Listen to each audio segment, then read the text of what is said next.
So we're in a recession right now, or maybe the statistics don't quite say that, but that's where we're heading. And the one thing you've got to think about is documentation. Yeah, I know, documentation, yeah. Oh, hold on a minute. What? Documentation? Right.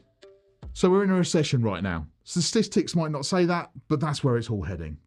And I bet the last thing you thought about was documentation. But don't click away. Not yet. No, stay, because you need to hear all about this. But why am I talking about depression? Why am I talking about recession? And, okay, do you want to plan for a recession? Well, that'd be a pretty depressing topic, wouldn't it, for a day? Great, I'm going to plan for my recession. But that might be the most important thing that you need to do. And the reason it's important is because you're documenting something. And I've talked about documenting again. Stay in touch with this, stay on board, because it's going to be really important for you. Let me paint a picture. So you're an owner manager of your business, you're a director, you're in charge, you're running the business, and it's running profitably. And you've got this business plan that you created today, yesterday, some time ago. We've talked about business plans before and how important they are. And you're running that business plan and it's all working brilliantly. And you're carrying on and it's all going fine. And then this thing happens. And this thing's a recession. And they're talking about this recession and you don't know what one of those is and why it's important and how they arise. And do I need to do anything about it? Your sales start drying up and you start getting less cash. And you go, right, I've got to change something now. I've got to do something. So I'm going to do this. And you go, right, that's what I'm going to do. And the reason that you do it is because you're an owner manager, you're a director. That's what you do. You go away and you do things because you get things done because that's why your business is successful. So you've gone away and you've done something. And you go, great, yeah, done that, brilliant. Didn't write that down. Okay, that's fine. That doesn't matter though, because I'm doing something. And it's more important that I do something than I write something down. And you carry on, but what you're doing doesn't quite work. And sales still continues to fall. And now you're getting a bit of pressure from suppliers because you can't pay your suppliers. And you carry on and you make another decision and you go and do something again because that's what we do. We're people of action and we do stuff. But you didn't document that either. And then you kind of get to a point where things, you realize that things are really quite bad. You then go away and go, oh, right, okay, I've got to speak to somebody about it. Well, the first thing I'll speak to is my accountant because they're nice people. They're not scary. They'll have a nice conversation with me.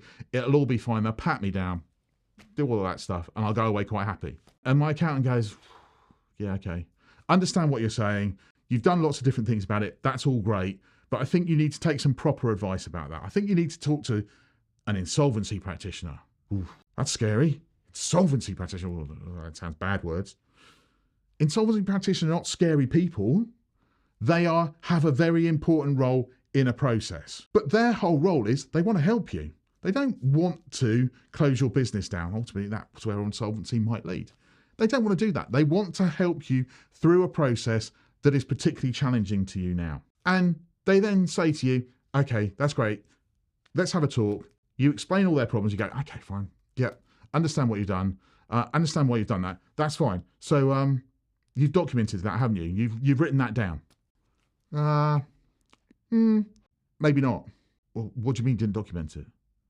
Well, why did you make that decision? Oh, because I thought I'd do this. Right.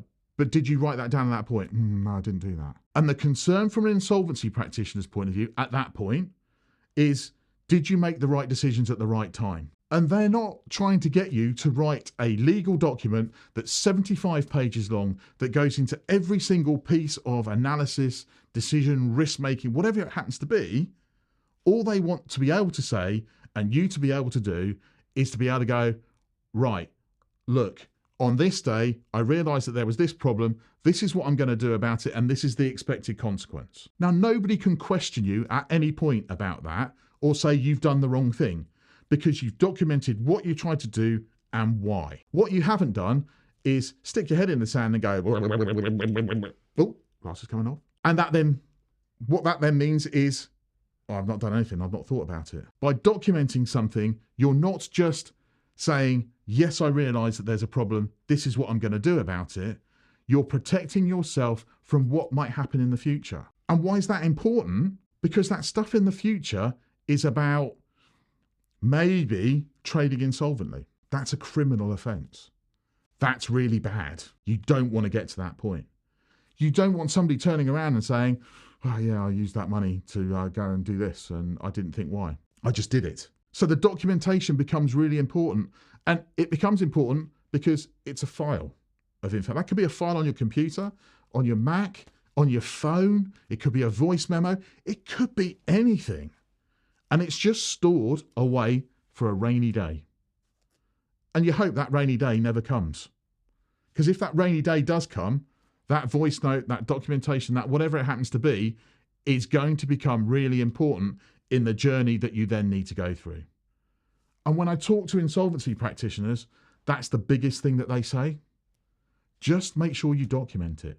Just make sure you write down your decisions why. Things like bounce back loans. Remember COVID? Happened, I don't know, a couple of years ago. You might have heard of it. In the UK, we had something called the bounce back, the bounce back, oh, I can't remember, BBILS. But it was about intervention and providing a loan scheme to assist businesses getting over the COVID period. And it was a loan. And that loan, you could just take it out. You just basically went on, filled out, ticked a load of boxes. Yeah, that's fine, done. Right. And the money appeared in your bank account miraculously, like 3 or 4 days later. There were no checks, there was no nothing, or weren't there? Or did you get tricked by the box that said, what's my turnover for the previous year? Oh yeah, it's this much because my friend down the pub told me that as long as I put 200,000, I can get 50 grand. But your company was dormant. So you've now completed a box that said my turnover was 200,000 and it wasn't. And you now can't trade.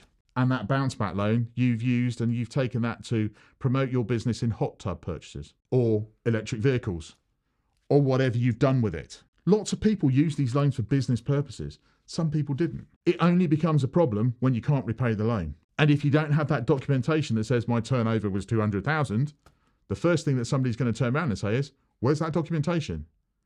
Oh, yeah, but my friend down the pub just told me that I could just put 200,000 and I got 50 grand. So that's what I did. No, don't do that. But it's too late. I've done it.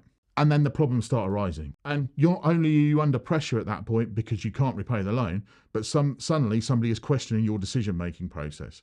Why did you do it? What documentation do you have? So we come back to documentation, documentation, documentation. As long as it's stored somewhere, it's put in a file, you forget about it, but know where that file is. You can come back to it at a point in the future, and that might save you. It's not going to be a get out of jail free card, but it's more or less as good as. So we talked about documentation, documentation, documentation. But if you're not sure why we're in a recession, why not check out our video about that?